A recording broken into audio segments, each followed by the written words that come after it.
All right, guys, I thought it'd be fun to share with you my experience running my first 100-kilometer race or event, and the five harshest lessons that I learned from that experience that actually kind of propelled the business of strength for endurance into what it is now. Like, I mean, it was a definite motivator.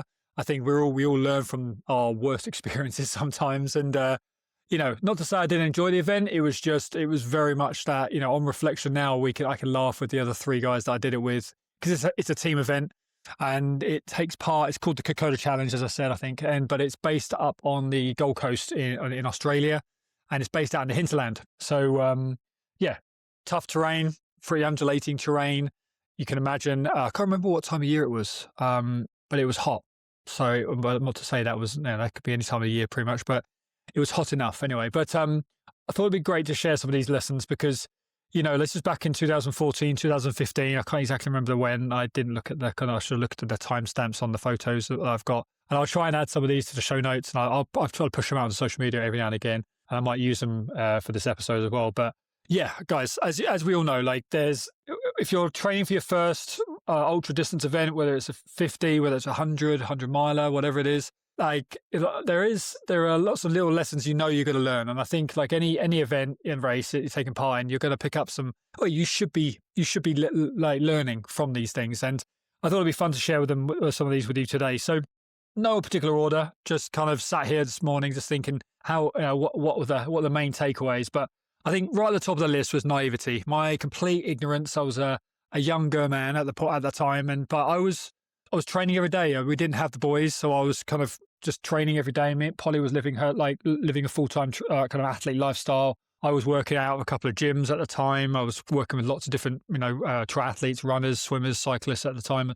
And I was pretty fit. So I thought, well, a couple of friends kind of suggested we do this event. And I thought, yeah, let's give it a go. I'm running 20K, 30Ks like at the weekend for fun. How much more different could it be? Yeah. Little did I know that obviously what I was getting in for, but the naivety of getting into this event, and within probably the first 10, 15 kilometers of this event, realizing that the terrain was going to be challenging underfoot. I realized that the climate that we were going to be running in, that the conditions for the next 24, 36 hours were going to be hot, humid, quite oppressive, if I'm honest. The equipment I was using, I had never really used before. And again, I can smile now, but there was a level of innocence at that time where I was obviously just like, yeah, I'll be all right. I'll get through it. But, relatively new, like my shoes, my poles, some of the gear, the clothing I was wearing was relatively new. And I really hadn't planned much. We had looked at the course a couple of times. We didn't have a chance to recce it too much. And so there was, as you can hear, guys, complete naivety really, and potentially ignorance, like as to what you're getting into, because there is a physiological toll that you're about to place upon your body. I'm expecting myself to be able to traverse that distance for in some time frame. I didn't even know how long it would take us, but it was just get going and see what happens. And as a result, there was absolute fallout in every shape and form, like in terms of my body, my mindset, my fueling, my feet started to fall apart much earlier than I thought they would. Like so many things started to fall apart because of this naivety and this. And I think one of the biggest lessons I learned from that day was, helping people straight away as I moved into coaching a lot more and being more specifically helping people prepare for these events, is helping removing that factor, like really just having regular discussions around what their perceptions of the event might be, what their equipment's going to look like, what the terrain potentially looks like, how they're going to, kind of the admin part of it. Like, well, what are they doing at specific aid stations? Like, if I'm honest, we didn't do any of that. It was very much like the four of us were getting stuck in. We would be as fast as our slowest person, and we'll just kind of make it up as we'll go along. We had all of our partners and wives with us, and they were prepared to kind of just pick up the pieces as they came through. So naivety, I think, was probably number one thing there. Like, and it can be seen as like a funny thing, but actually, when you've invested a lot of time, money, effort, there's lots of people involved. You've sacrificed time, money, effort. Like, it's not fair. Like, you can see how it can be not fair on a lot of people, and so not fair to yourself, because to come away from that sort of event unscathed with no significant injury that's going to hold me back from training, I was lucky. I see it as lucky.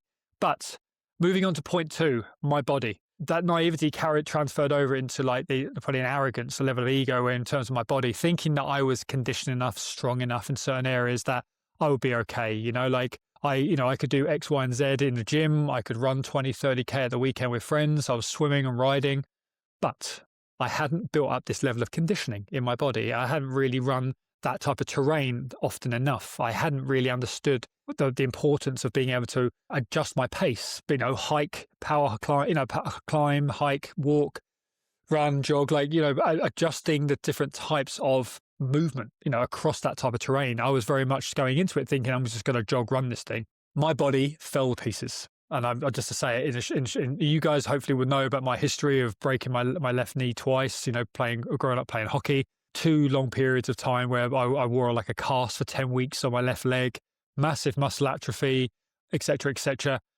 Going out to Australia, never really had to worry about it, but putting 96 to 100 kilometers of running or movement into it, lo and behold, within about 20, 30K, I was starting to notice like my knee, my lower back was starting to kind of creep in. And that wasn't even distances that I was relatively familiar with, but it was the fact that it was the terrains that were starting to pick me apart very quickly. It was the speed, the different speeds, the pacing that I was having to go at, slower at times when I'm used to kind of keeping moving. So it was just putting different levels of force, and my body was just not acclimatized to that. So my body really started to, all the more previous injuries all started to rear their ugly heads. And for me, it was my left knee, it was my lower right back, kind of sacroiliac, it was my shoulder. And these are all like hockey kind of injuries from years past. But under that type of duress, underneath that type of fatigue, they all came to the forefront. So relying on my poles, relying on my kind of like the three other guys around me at the time, they really, they kind of like, I limped through, and it was a rough time, but that has never left me. That kind of biomechanical failure, and not in the short term, 5K, 10K, even 20K distances, like my body wouldn't have told me that. It was going into those further distances where your body really starts to kind of, you're trying to push those thresholds and the depths of your strength conditioning. And I just hadn't acclimatized it at all to those distances. So going away from it, it was very much about how I could start to really think about those forces, and how you can really better acclimatize your body to it. And that has obviously followed through with all of our programming since, I said, back in 2014. Number 3 was pacing, going too fast out of the blocks. We had this revelation very quickly early on where we went through the first kind of checkpoint and we were the 3rd fastest team. And that was like around the 10-kilometer mark. And I never forget, we were kind of running through this wooded area and we all looked at each other like in that moment when they said, "Oh, well done, guys. You're third group through, 3rd team through." And we're like, what? Like, no, we didn't want that. Like, we weren't planning that, but lo and behold, complete naivety, ignorance, whatever. Like, we had just trotted our way through. And anyway, that kind of struck the fear of kind of God into us at that time, thinking, right, how are we going to manage this now? Like, and so for us, we're not really having any understanding of pacing, not really having ever run together as a team. Again, all these kind of factors come into it. So pacing is such an important aspect, knowing what you're good for. Like, it sounds obvious, but if you haven't put that type of work in, you haven't spent 5-6 hours out on your feet for those long runs, potentially, you haven't like worked, traverse kind of significantly kind of complex terrains, like you're going to be very naive to what you can do and what that pace needs to look like. And again, that's just a thing of experience, like that's something that we know we need to learn the hard way. But yeah, that revelation, that realization at that time was like, oh no, like, we're gonna hurt for this somewhere along the line. We didn't know where, but it was that moment. Number 4 is equipment. This is huge, right? Like, going into it, even back then, there was a lot of chatter about what's the best equipment to have. But, you're talking 12 plus years ago, like, where, it wasn't so at the forefront of social media. That was it was less known and things. So poles were definitely part in the kit. I mean, my shoes that I was wearing at the time, I think I bought a pair of Salomons that had amazing tread on them and things, and some lovely like draw cord kind of quick release kind of laces. But guess what, guys? I hadn't worn them in. I really hadn't worn them in. And those things were like criminally painful, like within like hours of wearing them, to the point where I couldn't wait to get to the first aid station with Polly, my wife, and where I had to switch shoes. So I just wore my almost like my racing flats because I was like, sod it. It's dry. It's not too wet. I just need something that's going to be way more comfortable. I can't wear these anymore. So straight away, like shoes, nightmare. Then it was like my body was starting to break down, starting to utilize poles, and I hadn't practiced with those, and I was faffing around all over the place and sort of stumbling around with them, and I think I swung one of them into Perry, one of the guy's faces at one point because I was just meandering around. So it's this kind of like complete lack of understanding around equipment, and then actually practicing with that equipment. And again, I like to think it's all well versed. A lot of you will be well on top of this. But actually, how often are you practicing with the equipment that you're going to be racing with? How often are you practicing running and training and moving with your pack on the back and poles in your hands and putting them away, getting them out? Having different pairs of shoes to run different terrains with at different sections of your event. This is the negative reinforcement I've been getting ever since this day, where I'm like, no, like. I can't afford you or anyone we work with to ever experience that type of just that type of kind of struggle. It doesn't need to be, because you can bring those skill sets into a program.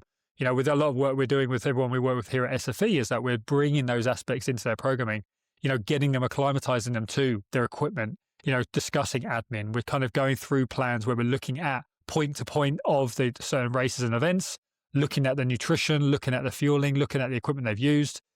I had a bit of a joke the other day with one of our senior old distance runners, and he had literally, his trainers were probably me asking him about his shoes, kind of made him feel a little bit awkward, but he'd been meaning to get new shoes for a while. He was about 8 weeks out, so now is the time to get them, to break them in, especially for the terrains he's going to be running. Number 5 is rushing into it. I probably gave myself 16 weeks max, and even then I was very loosely starting to build up the volume, the intensities, and I certainly wasn't working the terrains that I was going to be working into. I wasn't doing any specific S&C. I was probably doing more like bodybuilding, kind of maximal strength work, kind of more than I was doing any kind of specific running strength work. And again, guys, as you can imagine, like now in terms of preparing someone 12 weeks out, 16 weeks out, 20 weeks out, whatever the framework we're working to, you're then working with the individual and you're going, right, what is that? What are their skill sets? What is their training experience? What do we need to maximize in the next 12, 16 weeks? Yes, we need to get their volumes up, they build up their conditioning, run conditioning, but we've got all these other areas we need to be covering. We want to make sure that they kind of, their admin's on point, they're getting their equipment on point, they're getting their nutrition and fueling on point. And these are some of the biggest things that I tell you what, a bonus 6th point, guys, has got to be nutrition. Me and Polly must have prepared an insane. I've got to show you this image of this. If you guys can see, I'll put some images up on socials at some point. But the amount of preparation, amount of sandwiches we made, we made so much. We cut like the whole kitchen top was just loaded with like whole food options, like supplements But lo and behold, when it actually came to the event day, I hadn't really tried and tested anything, and there was only like 1 or 2 things that I really leant into, and it was a complete waste, if I'm honest, of good nutrition. Like I didn't use half of it, maybe 2/3 of it. I've really just dialed in on 1 or 2 kind of key things. I think it was gels at the time. I think it was just sandwiches at the time. But again, this is something that you want to craft. It's part of the conversation where you want to be taking time to work out what works for you. Because a lot of people don't, they go into it naive, they go into it and they'll try things on within weeks of getting into an event or do it on the event day. And you just want to be trialing this type of thing. You want to make sure that you're training your gut. You're making sure that when you are psychologically in those low moments, what is going to pick you up in those moments? What's going to be easy to digest, easy to get down your throat and get going again, easy to eat whilst you're on the go, essentially. That is a massive part of it. But yeah, I think with all of these guys, you can understand like it was an absolute mess, in terms of organizing it, and we got through it. That's the beauty of it. We got through it. We had all kinds of, moments of projectile vomiting and sleeping on the side of the trail and all this stuff. But between the 4 of us, again, it was about just keeping going. And, we got it done. But it was like, I think it took us 23 hours, so ridiculous. It was a long period of time. But for us, it was very much about kind of, right, That was our first foray. And for me, since then, it's been kind of like, it's been a complete obsession about dialing in on all those variables, understanding all those variables. And that the training program alone is never enough. Like just building up your run volume and intensity, that's one aspect. You're building up your run conditioning is one thing. To understand the terrains that you're running on, the environments that you're going to be running in, in terms of how you fuel, how you hydrate, building a body that can tolerate not just the event, but actually the training block leading into that event, like knowing what to wear at the right times, what to adjust. Like it's a wonderfully complex but simple sport, ultra running. Like, it is, just run out the door and keep going. But actually the complexity behind it, people can be quite romantic about it, and we see a lot of these men and women out there now who are just, they make it look so easy, make it look so routine, but actually behind the scenes, there is an incredible amount of consideration, thought, preparation, and admin is unbelievable.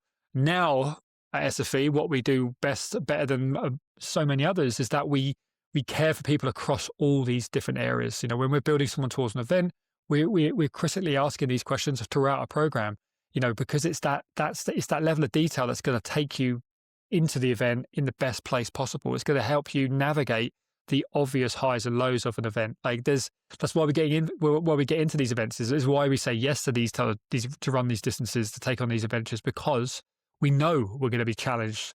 But how much better are these experiences going to be if you go into it with a level of preparedness, and that's on all these fronts.